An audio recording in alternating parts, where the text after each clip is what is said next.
Hi, everyone. Just a quick check-in. It's been a few months since the last episode. I've been busy on the back end of the church doing church things. We are a fairly small community on the ground here, stewarding a small swath of Southern California's chaparral desert, ancient oak trees, and all that live within. Stewarding the land and all that inhabit it in a good way is our priority. Inspiring all humans to do the same is also part of our mission. We do that by slowly creating a culture that does its best to live in accordance with the laws of nature, hence the harmonic principles that guide the church, which is what today's episode is all about. Our small community prays for water, rain, builds sacred fires that burn in honor of the solstices, the rhythms. We host gatherings of community members that have been practicing for decades. We want to share these practices and gatherings, but to do so we need to grow our capacity. So if any of you are interested in these practices, consider becoming a donating member of the church. Visit our website, infiniteharmony.org, to learn how to become a monthly donating member. Our church is supported by these donations, and our capacity to share our offerings with the world, including this podcast, will expand as our support expands. In this way, there will be a natural rhythm to how we grow, which will follow the rhythm of those around us. So again, infiniteharmony.org/membership. Now, on to today's episode.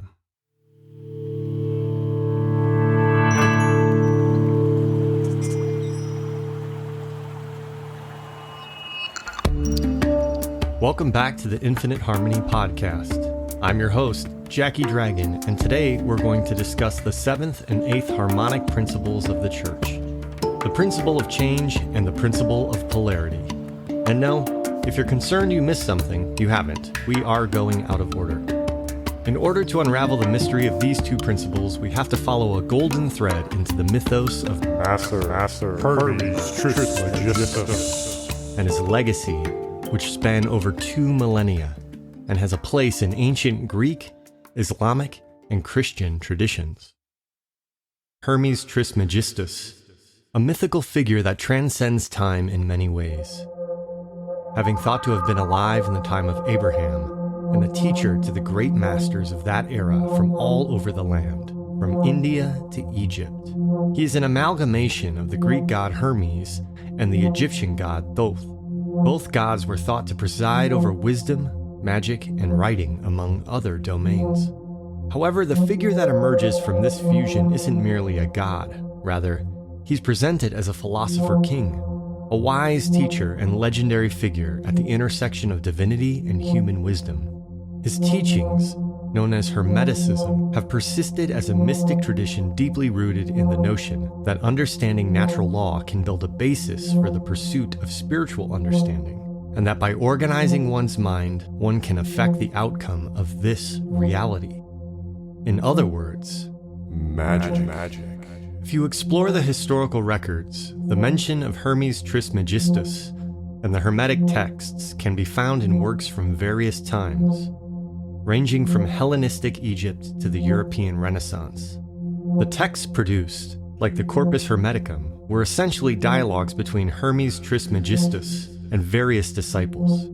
These texts covered topics from cosmology and theology to astrology and alchemy. Even though they were likely written near the 2nd and 3rd centuries AD, these texts claimed to represent ancient wisdom dating back to Pharaonic Egypt. The historical authenticity of Hermes as a real individual, or the original Hermetic texts as authentic records of ancient wisdom, are a subject of debate. What is undeniable, however, is the impact of the ideas attributed to him. The texts and works that fall under Hermetic tradition have had an undeniable influence on Western esotericism and have found their way into a range of practices from alchemy and astrology to modern manifestations like the New Age movement. The Hermetic teachings and practices do in fact open a window, albeit a narrow one, to a world of high magic and the principles no doubt practiced by the renowned occult sects of our modern history, such as the Golden Dawn and the Freemasons. This magic, the magic of thought, and our ability to manipulate thought, and thus our external reality, is a practice as old as civilization itself, and the teachings we will look at today lay out some fundamental aspects of how to work with and control our thoughts, and thus reorganize reality within us. Because by changing our thoughts, we change our actions, and more importantly, we change our reactions.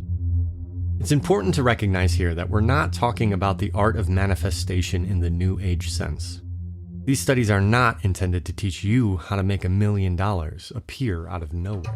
I owe the banks a lot of money, but little do they know, I just learned about manifestation. Now I'm gonna get so much money, I don't need a job. Why? Because I can manifest. I don't need the old gods anymore. I answer to no one. Everything is mine, thanks to manifestation. Working with the mind merely controls the inner landscape of our emotions and thus our actions. The magic of changing the reality around us is a dark and complicated web of knowledge that often leads to unintended consequences, so one must be careful. The idea that it is merely your thoughts that create the world around you is just another symptom of the hyper-individualist culture we live in. But magic? Real magic? Well, like everything else, it is an expression of cosmic law. The laws expressed by nature. The laws interwoven into the breath of every being here on Earth. Humans have sought to understand such laws since the dawn of time, and early experimentation sought to unravel these laws into verifiable practices and methods with hope of attaining immortality, among other things. The window to the ancient wisdoms of Hermes we will discuss today comes from a rather modern book. A book some scholars may not even consider part of the true lineage of Hermetic wisdom, but nonetheless a book that has influenced the Church of Infinite Harmony and our practices. This book is known as the Kybalion. Published under the pseudonym The Three Initiates, is no doubt a reference to the ancient epithet of Thoth, found in the minutes of a meeting of the Council of Ebus in 172 BC that reads, Thoth the Great, the Great, the Great. The epithet, thrice great, would lead to Hermes becoming Hermes Trismegistus, derived from the Greek Trismegistos, from the words tri and megistos, meaning thrice greatest. The mythic occult reference to a trinity is well known throughout history. The Platonic tradition, which was later amalgamated with Hermeticism, spoke of a tripartite soul consisting of reason, spirit, and appetite. In Christian theology, the concept of the Trinity embodies the tripartite notion of divinity. In Hindu cosmology, the universe is often divided into three worlds: the heavens, or Swarga, the earth, Prithvi, and the underworld, Patala, as well as the Andean cosmology of Hanakpacha, Kaipacha, and Ukupacha. The greatest of the Hindu pantheon is divided into three: Brahma the creator, Vishnu the preserver, and Shiva the destroyer. Hence, when Hermes is referred to as thrice greatest, there's a suggestion of a complex, multi-layered greatness that spans domains from the intellectual to the spiritual to the material. He has a supreme wisdom and an authority that elevates him beyond the realm of ordinary mortals and scholars and places him in the category of divine. He is as mysterious as the Master Jesus, as Lao She, and the other great mystics that guide us towards greater understanding of the universe. The Emerald Tablet, the first of the cryptic Hermetic texts, is an original teaching of Hermes. The influence of the Emerald Tablet extends beyond the immediate scope of Hermeticism. Its themes have found resonance in various mystical and spiritual traditions, including alchemy, Kabbalah, Taoism, and Sufism, among others. Its terse, aphoristic style is deceptive, though it can be read in a matter of minutes. Its meanings unfold through contemplation and are said to reveal the fundamental principles governing the cosmos. Now, the Kybalion also claims to be a direct teaching of Hermes. But now most scholars agree that the Three Initiates are in fact occult writer William Walker Atkinson. It was published in 1903, and no doubt somewhere 1,000 feet below the Vatican, there are a group of hooded figures chanting in the lost language of an ancient civilization who know the true origins of the Emerald Tablet and Hermeticism, who scoff at the idea of the more modern Kybalion representing Hermes in any way. But despite being a modern translation, it has become a widely influential tract of knowledge for the occultists of the 20th century. The three initiates themselves claim such when they say, "Our intent is not to erect a new temple of knowledge, but rather to place in the hands of the student a master key with which he may open many inner doors in the temple of mystery through the main portals he has already entered." So, my friends, let's open the portal to the art of mentalism. Today on the Infinite Harmony podcast.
How many times have you woken up on what you would call the wrong side of the bed? Perhaps you start your day by spilling your coffee on your work clothes, or getting a scathing email from your boss. What? Then, on your way to work, you get cut off, Hey, or man! there's an accident and you're stuck in traffic. And then, now that you're late, you arrive at work and discover that one of your leading clients has found Sorry, a better Mr. service, Well spot or on. whatever. The bad day just seems to roll downhill, and sometimes even extends into the rest of the week. From the perspective of the Kybalion, the reason these seemingly unrelated, unfortunate circumstances pile up the way they do is because each of these negative thoughts, which are reactions to the experiences we have, build a gravity that attracts more negative thoughts, and thus more negative perceptions of experiences. To the Kybalion, thoughts are magnetic, and being able to control the thoughts gives us control over how we experience reality. If you were to change our reaction to a spilled cup of coffee to one of joy or hilarity, and decide that it's an opportunity to change into your best suit for the day, Looking good. and then when you get to work, despite being late, you are gregariously complimented on your style, Nice your attitude suit, Bob. changes. And when you get that call from your client, you're so confident Boy, that let you me tell convince you, them I'm to the stay on best. board with the company. The process of thought manipulation is the secret key to equilibrium in your life that the Kybalion explores. Now, of course, this idea is not exclusive to the Kybalion, nor is it all that mystical. We are responsible for our reactions to our thoughts, which often drive the thoughts themselves. The fact that two humans can have entirely different perspectives on a single event, that the world is radically subjective, which is the bedrock of postmodernist arguments, means that because our experience is subjective, we have a degree of control, and we can develop the ability to exercise that control. A quick note, throughout the episode, I'll be referring to harmonic principles, which belong to the church, and hermetic principles, mostly from the Kybalion. In some cases, these principles are near identical, because the church bases some of its belief on these hermetic teachings. So sorry if it gets confusing. So before we get into the first harmonic principle of today's discussion, the principle of polarity, it is helpful to understand the hermetic principle of all mind, which is an idea that the known physical universe and all energy within is a mentally created phenomenon of what the Kybalion calls the all, a universal, infinite, living mind. In other words, just as you create realities in your mind at night as you dream, or imagine outcomes in your mind that haven't happened, playing out like little movies, This is the principle of mentalism, or the idea that the universe exists entirely within a great, unknowable mind, which itself is unknowable and undefinable. So for those of you who have listened to previous episodes, you may see the parallels with the dreaming of the earth, or the dreamlike nature of reality, the imaginal realm, which might leave you thinking, okay, so if the universe is mind, and everything in the universe is conscious, then consciousness is just a giant invisible mind, imagining reality? In which case I can dream whatever outcome I want? Am I the only mind? Does your mind affect my mind? I thought we were all Gaia. Are we Gaia's mind? To which I'll answer, well, maybe. It is here that I invite you to remain within the first harmonic principle of the great mystery and get curious for yourself. The relationship between mind, matter, and consciousness has been the debate of theologists and philosophers for centuries. Hermetic thought has been considered by some to have been an influence on Platonic thought, and some think vice versa.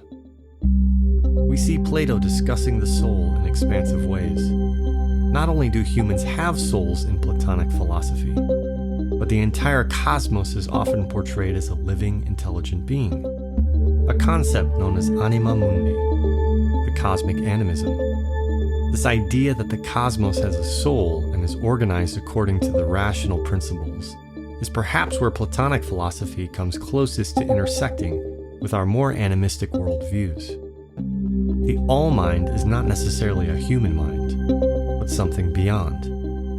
The animists, myself included, believe that we are inseparable from that which is around us, that our spirits are interwoven into the mountains and the wind, that all is alive. So the all-mind, in that sense, is alive and well.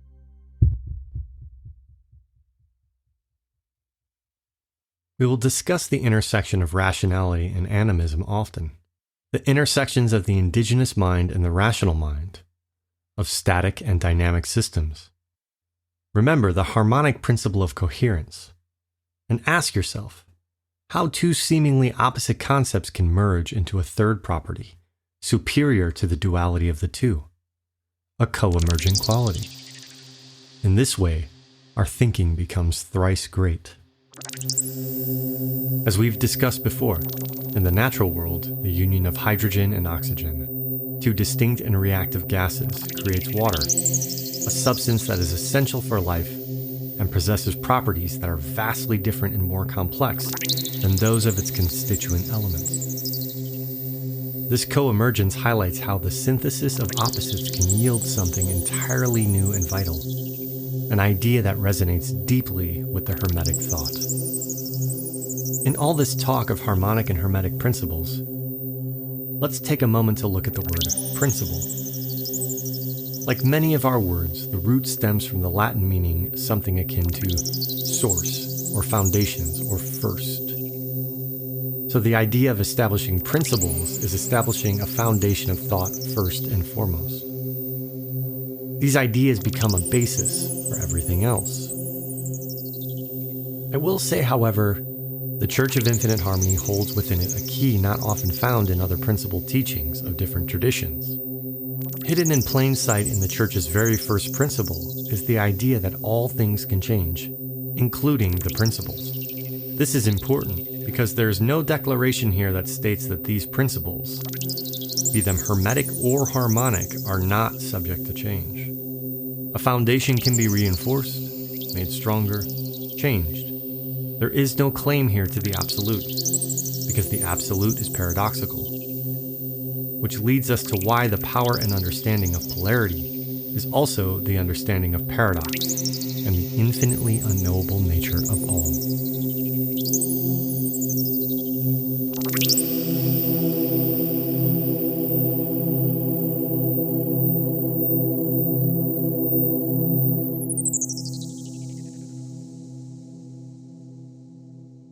So we have a harmonic principle of polarity. But first, let's look at the Hermetic perspective derived from the Kybalion, upon which it is based. It reads like this. Everything is dual. Everything has poles.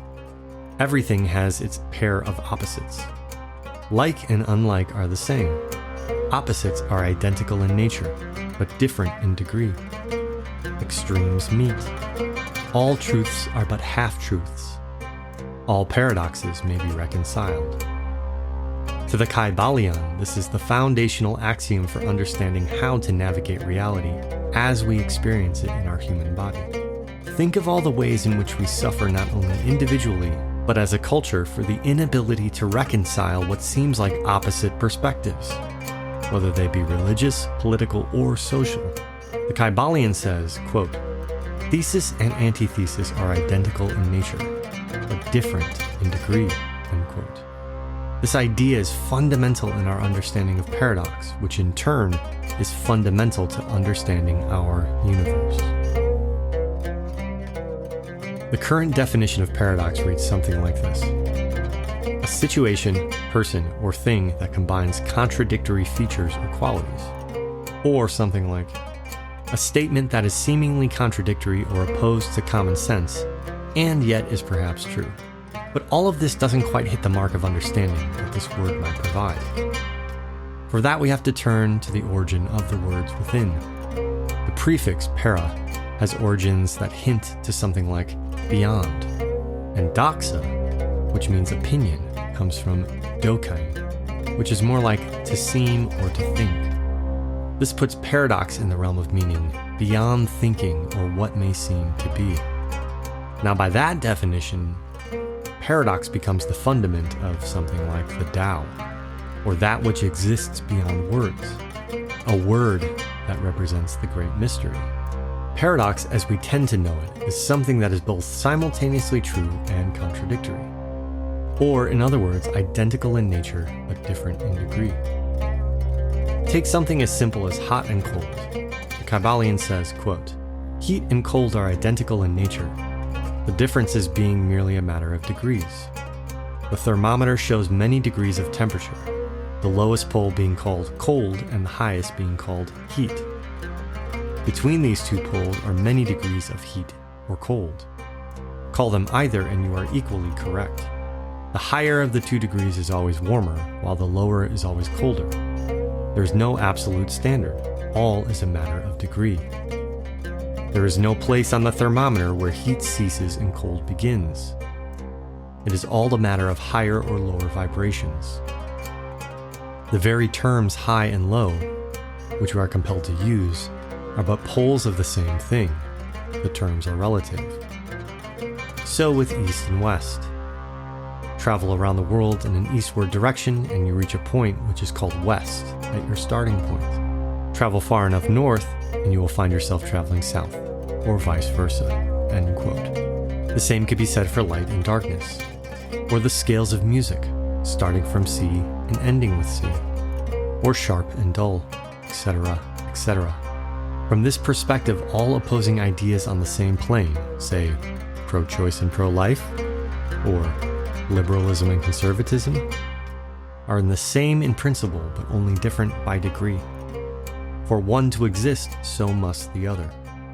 Now where this understanding is most useful is when applied to the mental plane, our thoughts, when studying good and evil, or love and hate, observing that all states of mind exist on a pole, say, courage and fear, and that mentally changing our mind state just by a few degrees can change our thoughts, and thus the outcome of our lives. The study of these planes will warrant the observation that one cannot transmute anger to courage as much as one cannot transmute silence to sharpness or loudness to dullness. Understanding the polarities are a degree of the same thing, and developing a lexicon of sameness through the study of mind and emotions can lead to the power of thought transmutation.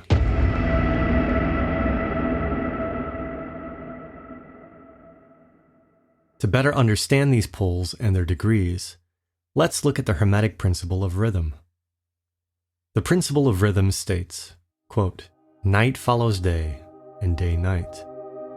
The pendulum swings from summer to winter and then back again. The atoms, molecules, and all masses of matter swing around the circle of their nature. There's no such thing as absolute rest or cessation from movement, and all movement partakes of rhythm. The principle is of universal application. It may be applied to any question or phenomena of any of the many planes of life. It may be applied to all phases of human activity. There's always the rhythmic swing from one pole to the other. The universal pendulum is ever in motion. The tides of life flow in and out according to law." End quote. So these poles and their degrees are not static, but always moving.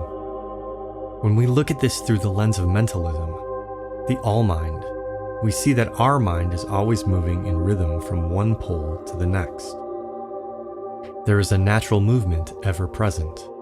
The basis of astrology is the principle of rhythm applied to the celestial bodies. We are influenced by these rhythms, and thus by becoming aware of the natural rhythm, we can transcend the sense of bewilderment when we wake up on the wrong side of the bed. Rhythm is cosmic law. It is the why to the seemingly unpredictable nature of life. When we find ourselves caught in a downswing, a natural movement towards depression or lethargy, we can use the principle of polarity and the power of mentalism to neutralize the swing of the pendulum. We can neutralize the movements and find stability. The Kybalion says, quote, "The Hermetic master or advanced student polarizes himself at the desired pole, and by a process akin to refusing to participate in the backward swing, or if you prefer, a denial of its influence over them, they stand firm in this polarized position and allow the mental pendulum to swing back along the unconscious plane. All individuals who have attained any degree of self-mastery accomplish this, more or less unknowingly, and by refusing to allow their moods and negative mental states to affect them, they apply the law of neutralization." End quote.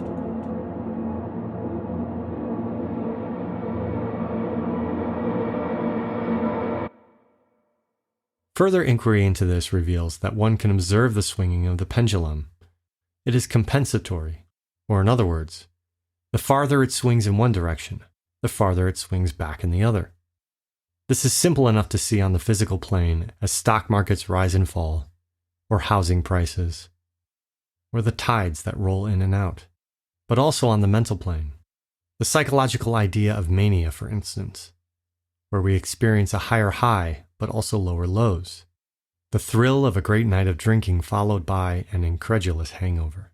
The Kybalion says, quote, "The things that one gains are always paid for by the things that one loses. The rich possess much that the poor lack, while the poor often possess things that are beyond the rich. The millionaire may have the inclination towards feasting, and the wealth wherewith to secure all dainties and luxuries of the table, while he lacks the appetite to enjoy the same. He envies the appetite and digestion of the laborer, who lacks the wealth and inclinations of the millionaire, and who gets more pleasure from his plain food than the millionaire could obtain, even if his appetite were not jaded, nor his digestion ruined, for the wants, habits, and inclinations. And so it is through life." End quote. Recent studies in dopamine and dopamine receptors also confirm this natural pendulum. We have a baseline of dopamine level we sustain. But when we have large dopamine peaks through substances and quick fixes, the pendulum swings below the baseline and leaves us feeling depressed.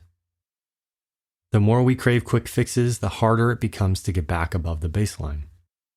Addiction is the narrowing of pleasure experienced from dopamine, where it is harder to get back above the baseline, and the fix does less to get us there. Equanimity is sort of driving between the lines of your baseline and your peak. As we use substances, as we find quick fixes to dopamine, the lanes get narrower and narrower, and we find ourselves experiencing mighty high highs, but they will always be followed by the lowest of lows. This is natural law, cosmic law, the nature of polarity and the nature of rhythm. Oh, the golden threads we can follow here. Have you ever noticed the satisfaction that arises from getting something you've worked for incredibly hard versus something easily attained? The first sip of a beer that you've been brewing and bottling for 2 months versus picking up a 6-pack at the store. The taste of an apple in the fall harvested from your tree versus the one from the supermarket you can get any time of year. The laws of rhythm are present here, ever subtle, but a testament to the far greater cosmic law that we get out what we put in, that all things have a cost, and there can be great rewards for paying our debts. Like the Taoists have said for 3,000 years, balance is a fundamental practice of a stable mind. The more we feast, the less we appreciate that which we feast upon. The desire for material greatness comes at a price. Understanding the rhythmic and polaric nature of the mind and universe gives us the ability to stabilize our mind along these poles and understand the mind's natural rhythm. You'll find this particular idea present in many esoteric traditions, like the 8 limbs of yoga or Buddhist doctrine. Understanding the principles that govern our thought patterns is the basis of esoteric discipline. We're hitting the mind gym, folks. We're doing our mentalism push-ups, brother. Time to make some gains.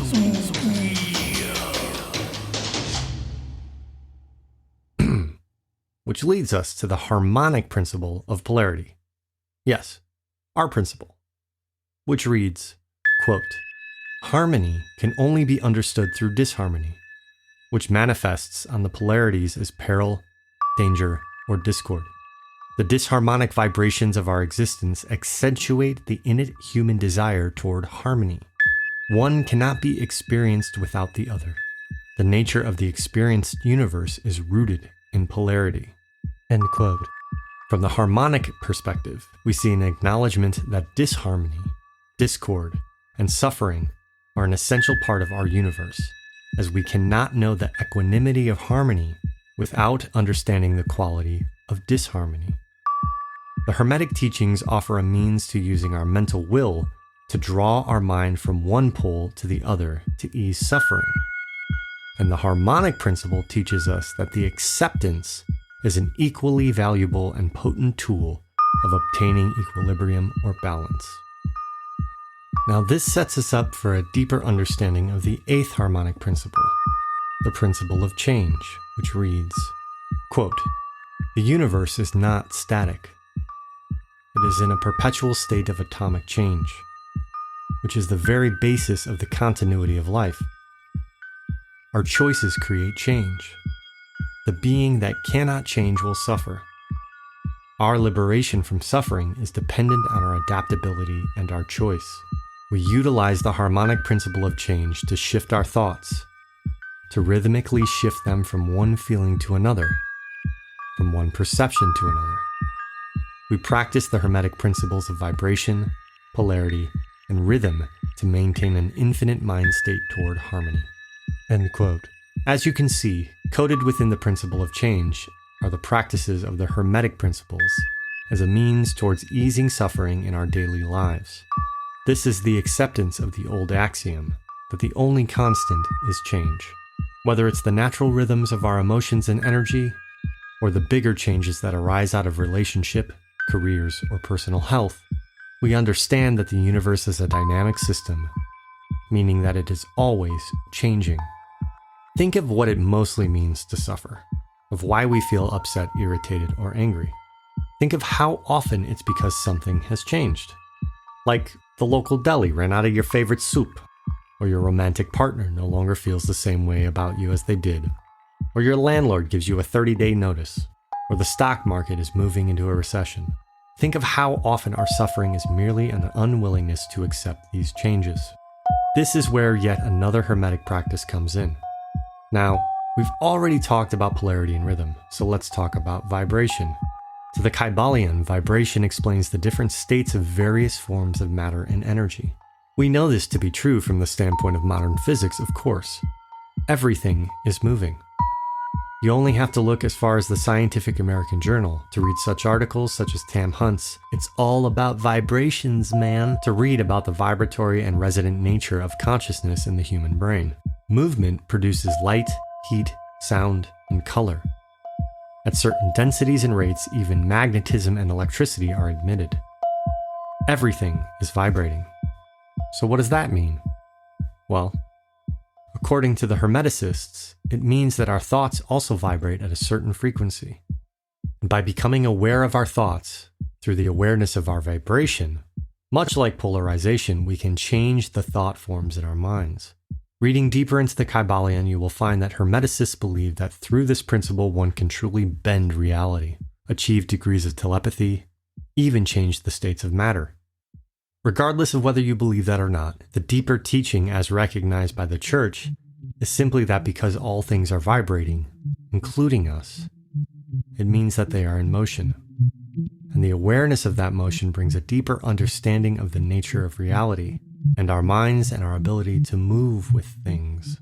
There's a quote from a little book called The Lazy Man's Guide to Enlightenment by Thaddeus Golas, who also talks about our vibrations. He says, quote, "The way you see the world depends entirely on your vibration level. When your vibration changes, the whole world will look different. It's like those days when everyone seems to be smiling at you because you feel happy. The way to raise your vibration level is to feel more love. Start by loving your negative feelings, your own boredom, dullness, despair. Changing the content of your mind does nothing to change your vibrational level. Change the way you feel about the content." This gives us a little more insight into this process, that what we're changing is how we feel about things, not just what we think. It is not always possible to change our thoughts. Sometimes we're just depressed. But reminding ourselves that there's nothing wrong with these states, finding a way to love the swing of the pendulum, we become more attuned to the rhythms, the frequencies they inhabit, and the changes that are occurring. We become aware of where we are on the poles, aware of the thoughts that are not moving with the changing world, that resist the movement.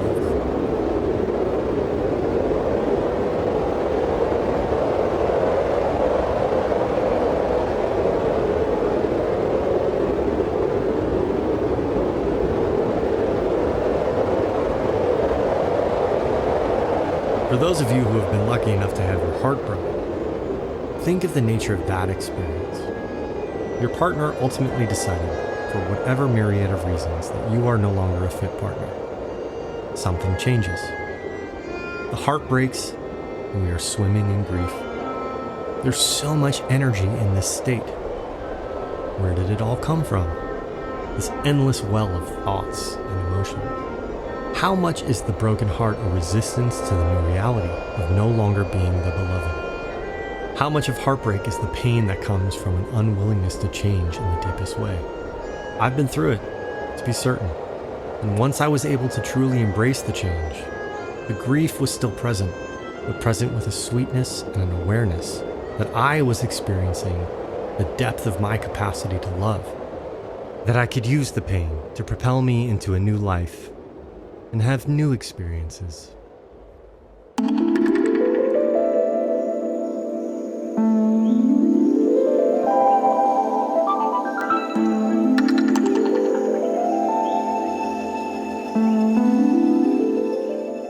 Speaking of the heart, I'd like to step away from the Kybalion for a moment to talk about rhythm and vibration from another perspective. One of author and master herbalist Stephen Herod Buhner, to whom we have referred to often in this podcast. In our second episode, we talked about two other harmonic principles, the principles of coherence and coemergence, effectively the self-organization of life and the emergent properties that result through this process. In his preface to New Edition of Sacred Plant Medicine, a book on the nature of herbalism, Buhner talks about the coherence of seemingly random molecules into systems and the information that arises out of those systems. He says, quote, "The human heart is just such a nonlinear system. It possesses both self-organization and emergent behaviors," end quote. And what he says next speaks to the rhythm and vibration inherent in these living systems. He says, "The heart contains pacemaker cells, or cells that set the rhythm of the heart. As the heart cells organize in the body during gestation, the first of them begins to beat. or vibrate at a regular rhythm. Each new cell that emerges steps into line with this rhythm of the heart. Fascinatingly enough, this vibration or movement happens through a process of cell polarization and depolarization, where the cell membrane changes its positive and negative ionic potential. End quote. Now, we have to take Gunner's word on this next study, but according to his book, quote, if one of the heart's pacemaker cells is removed from the body, kept alive, and placed on a slide, it loses its regular beating pattern and starts to fibrillate, to beat wildly and irregularly until it dies. But if you take another pacemaker cell and put it close to that one, they don't need to touch. Their beating patterns will synchronize, and they will beat in unison. The reason they do not need to physically touch is that they are producing, as all biological oscillators do, an electric field as they beat. Only the fields themselves need to touch. End quote.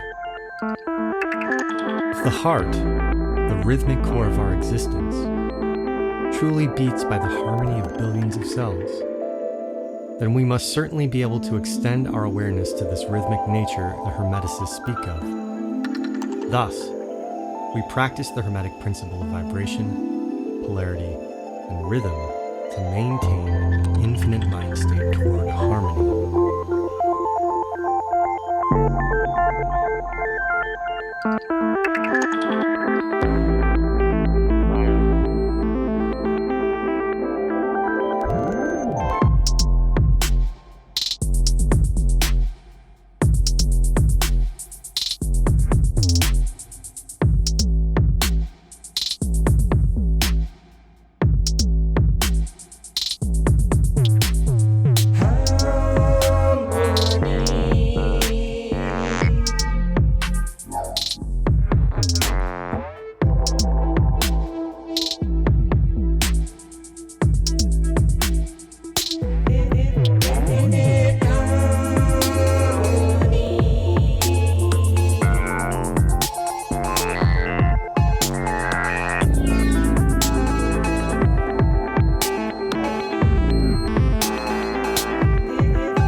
At the end of our harmonic principle of change is a quote found in the Tao Te Ching, which reads, quote, "Square without corners, vessel without walls, soundless tone, formless image. That is the shape of the Tao. Accept, allow, adapt, flex, bend, change. That is the method of the Tao. Create, complete, fulfill, reverse, return, renew. That is the movement of the Tao." End quote. Method and movement of the Tao. I hope to follow many a golden thread to Taoism and its influence on the Church. But for now, let's just look at these two ideas, that the Tao, the ineffable way of being that is in all things, that moves us forward through existence, has a method and a movement. Let's look at that word method for a moment. It comes from the Greek meta and hodos, for methodos. The word hodos means way, and meta means something along the lines of beyond or higher. So the method of the Tao is acceptance, adaptation, change. To adopt this method is to move in unison with the movements of the universe, which is creation, completion, renewal. As we discussed earlier in episodes about co-emergence, the universe is naturally moving towards a higher order of being through the synergy of differentiated substances or different beings and ideas. The method of mentally adapting and flowing with this grand movement is change and its acceptance. The lessons of these harmonic principles are carried out on the mental plane, in our minds, by visualizing the vibration of a thought, by recognizing to what degree does it rest on the pole, we can influence the change taking place inside. This is what the Hermeticists mean when they say that creation is a mental process, that the universe is mental. Now we know that we can't change a car tire into a brick of gold just by looking at it. But certainly if enough people decided that a car tire was worth more than a brick of gold, then central banks would start stockpiling used car tires to determine the country's wealth. And then, well, it would be as good as a brick of gold, wouldn't it? This is the mental alchemy sought after for thousands of years. The true philosopher's stone. The philosopher's stone. The lapis occultus. The Draco elixir. A mythical element that was sought for thousands of years for its power to transmute lead to gold, or heal all that it touched and prolong their life. The Emerald Tablet was originally thought to hold its secrets, sought by Hermeticists, Buddhists, Sufis, Taoists, and yes, the great Harry Potter. But as time progressed, the exoteric quest for the stone became an inner journey of alchemy. The Taoists transitioned from their chemical alchemy to the internal martial arts. The cinnabar and lead and the golden elixir became mental understandings of the actions of the mind through the valleys and peaks of yin and yang. The transmutations of base metals became the transmutations of the soul. Imagine now a collective transmutation of thought. Imagine that the road to harmony is truly decided by the collective discipline of our minds, aiming to master the laws of neutralization, of polarity, so that we may rest in a space of expanded awareness to the nature of these paradoxes that plague our society, that we could collectively change what we ascribe value toward, change what we deem as important, as fundamental as a life well lived and an earth well honored. If you doubt that our perceptions affect our reality, please explain to me how anyone ever thought paying a few $1,000s for a Beanie Baby was a good idea. Right now we're deciding if value can be a digital token or an abstract representation, a Bitcoin. The point is that we decide the value of most things not by some material law of the universe, but by thought. Certain aspects of our reality are manipulated by our thoughts. And it's within these aspects that practicing these harmonic principles will yield an ability to find peace of mind. And it's not just the greater forces of the universe that are dynamic. It's our whole social fabric as humans. As our dear prophet Kars says in Finite and Infinite Games, quote, "We cannot exist alone. We cannot have the human experiences solely by ourselves. We often say that we are reflections of each other. But what does that mean? Am I the person I am because of how I relate to others? Or am I the person I am because of how I am seen? Other whom we relate to are in relation to others, and the whole social existence is fluid and changing. Change itself is the very basis of continuity. Only that which can change can continue. This is a principle of how we live," end quote. These practices are a way for us to relate to each other as humans, to accept each other, adapt to the change that is happening in each one of our lives and always affect those around us. And it is also a window into how much our actions affect those outside of us. The Tao Te Ching teaches us that to find stillness, to bring our mental vibrations down to a state of subtlety, helps in stabilizing our daily lives. The Tao Te Ching asks us to, quote, "Know the male but hold the female. Know the white but hold the black. Know the peaks but hold the valleys. Know complexity but hold to simplicity. Know sound but hold to silence. Know action but hold to stillness. Know knowledge but hold to innocence. Know the manifestations but hold to the mystery," end quote. We see here again the power of polarity and understanding that for everything there is an opposite that at any time we can allow our minds to occupy one pole or another, and thus understand the whole spectrum, to change as needed, to adapt our thoughts to the moment. Fill yourself with utmost emptiness. Embrace internal tranquility.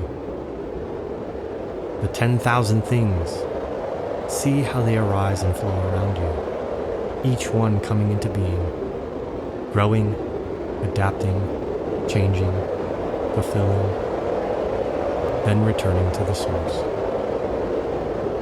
As you sit in the stillness of the center, watching.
In our last episode, we discussed the grip of Moloch on the world, the problems of multipolar traps and the tragedy of the commons, and how everyone in the world is acting as if at any moment the rest of the world will turn on them, so they put themselves first.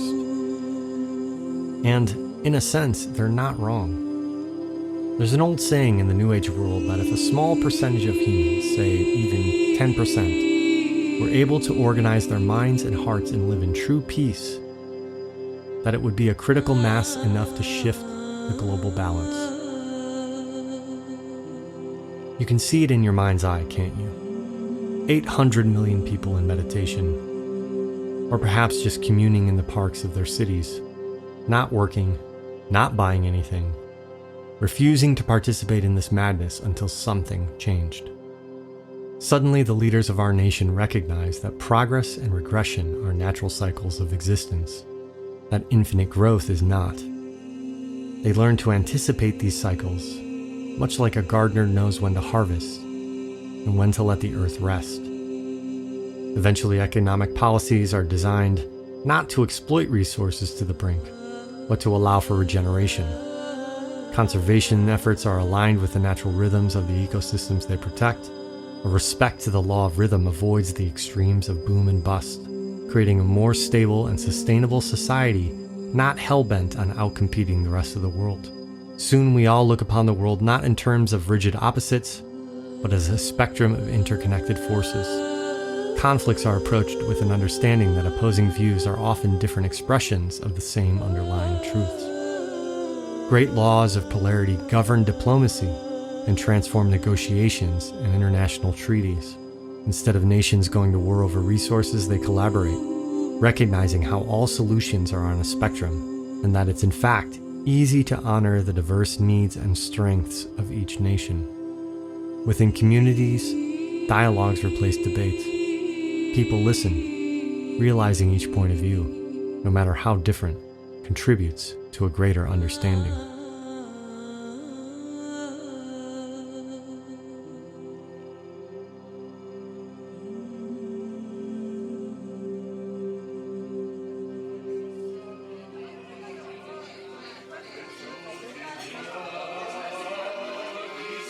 So, we just follow these Hermetic and Harmonic principles, and everything's gonna be okay.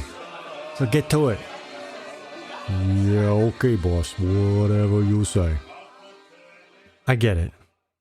This coordination of mind states seems somehow impossible, at times, laughable even. Mighty Moloch and his grip on our psyche. What does a world look like where we don't have to worry about someone else taking advantage of us? Where we can lawfully work on what is ours? that we all have a fair shot at life worth living. We still live in a world of exploitation and advantage. Are we getting a fair price? Is the person on the phone real or just trying to scam me? Are these taxes fair? Is this politician telling the truth?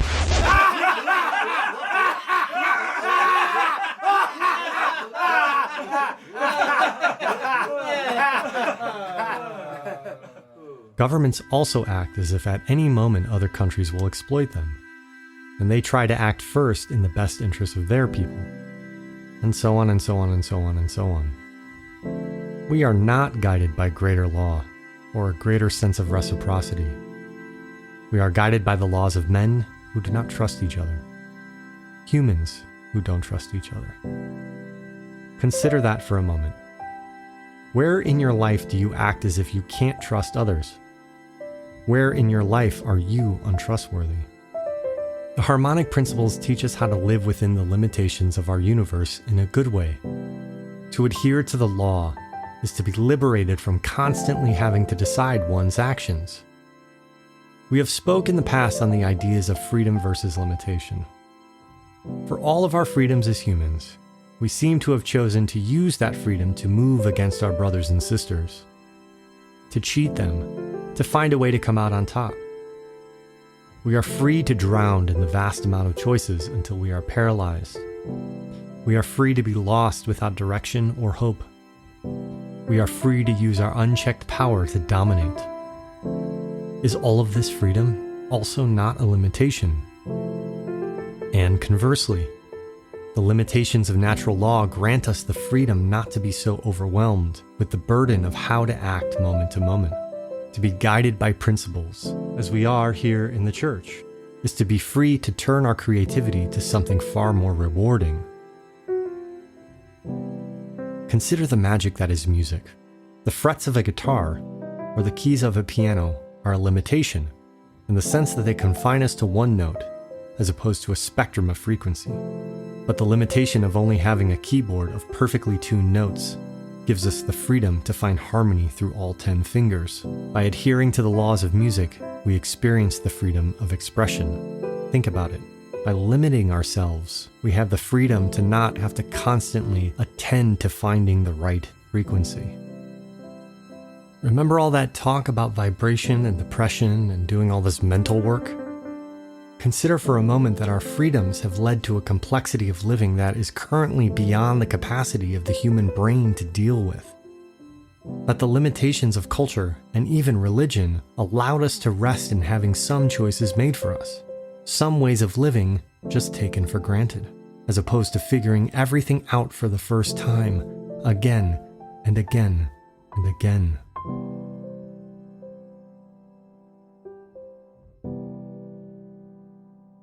Let me leave you with just one more example of freedom and limitation.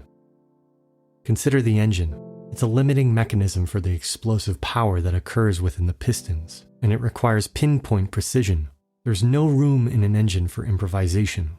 The limits of compression, timing, and pressure are essential. Because of that, we experience the freedom of movement, arms hanging out the window of our cars, wind blowing through our hair, the open road. So are there principles that should govern our actions. These harmonic principles of the church, as we've discussed in the past, they are not perfect in their expression, and they may be refined over time. The cosmic law is as ineffable as the Tao, and words will always fail to capture the true essence. But being the humans we are, we shall inevitably try, as the refinement of these expressions is part of our creative legacy.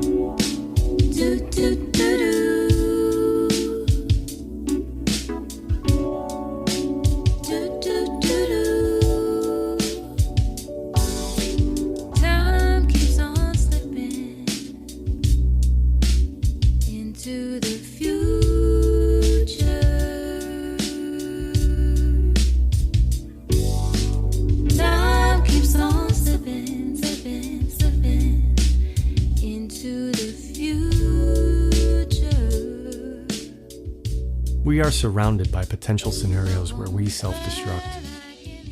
I have faith that in the 11th hour we will find a way.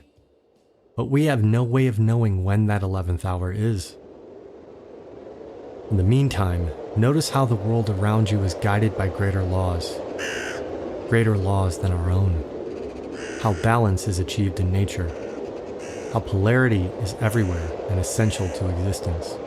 How the rhythms of time guide the movements of all the little beings walking the earth, swimming the sea, and flying above us. Recently, I spent 4 days in the mountains, on a vision quest of sorts. I left behind everything that was familiar. No books, no instruments, nothing that would allow me to keep busy in any way. It was a water fast, so no food to cook either. I confined myself to a small circle as not to wander or busy myself with the vistas and changes in scenery. One place, with nothing to do but sit. Quickly I learned that my perception of time is exactly that, just perception. At 24 hours, when one is not occupied with, well, anything, is a remarkably long time. Just try doing nothing for 20 minutes. And when I say nothing, I mean nothing. Don't even follow your breath. Just sit, look around, and be. Time will expand right before your eyes. The rhythm will change.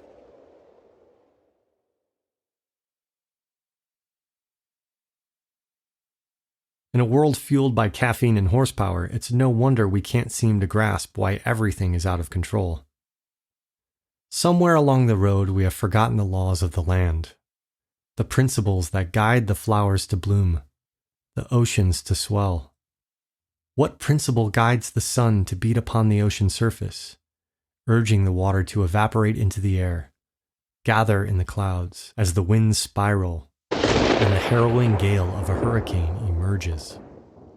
What principle governs the humble caterpillar to weave its silken cocoon, a delicate tomb and womb, to succumb to the alchemy of metamorphosis, where form dissolves into formlessness, and life pauses to breathe the breath of creation? What principle guides the cells to dance in this silent chrysalis, a symphony of change that orchestrates the rebirth, an ancient, unfathomable wisdom that knows the sun's tender caress always brings a new day, that the cocoon will split, and the butterfly, a living poem of transformation, a testament to the eternal cycle of death and rebirth, will radiate with the resplendent light of newfound flight. Polarity, rhythm, change. We say their names, but are reminded that it is all a great mystery. Somehow our silent and still observation will allow us to witness the coherence of all that is. And like the butterfly, the emergence of something greater appears, as if prophesied by law. As above, so below. As within, so without. The great, the great, the great.